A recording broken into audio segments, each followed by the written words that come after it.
पूरे भारत में 12 ज्योतिर्लिंग हैं, जिसके विषय में मान्यता है कि इनकी उत्पत्ति स्वयं हुई।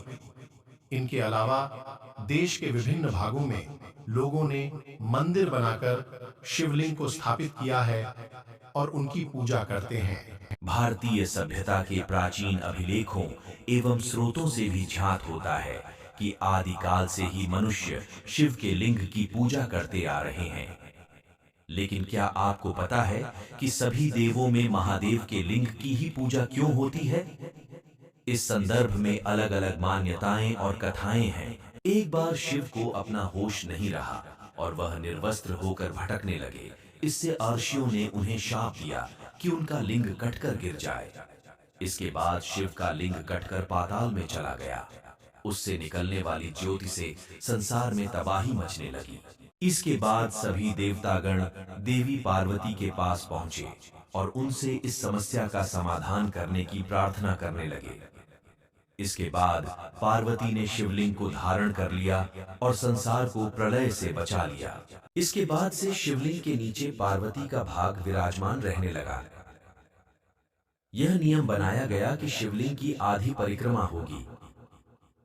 इस प्रकार की कथा कई पुराणों में है। शिव पुराण में शिवलिंग की पूजा के विषय में जो तथ्य मिलता है, वह तथ्य इस कथा से अलग है। शिव पुराण में शिव को संसार की उत्पत्ति का कारण और परब्रह्म कहा गया है। इस पुराण के अनुसार भगवान शिव ही पूर्ण पुरुष और निराकार ब्रह्म हैं। इसी के प्रतीकात्मक रूप में शिव के लिंग की पूजा की जाती है। भगवान शिव ने ब्रह्मा और विष्णु के बीच श्रेष्ठता को लेकर हुए विवाद को सुलझाने के लिए एक दिव्य लिंग प्रकट किया था। इस लिंग का आदि और अंत ढूंढते हुए ब्रह्मा और विष्णु को शिव के परब्रह्म स्वरूप का ज्ञान हुआ। इसी समय से शिव के परब्रह्म मानते हुए उनके प्रतीक रूप में लिंग की पूजा आरंभ हुई। हड़प्पा और मोहनजोदाड़ो की खुदाई से पत्थर के बने लिंग और योनि मिले हैं। एक मूर्ति ऐसी मिली है जिसके गर्भ से पौधा निकलते हुए दिखाया गया।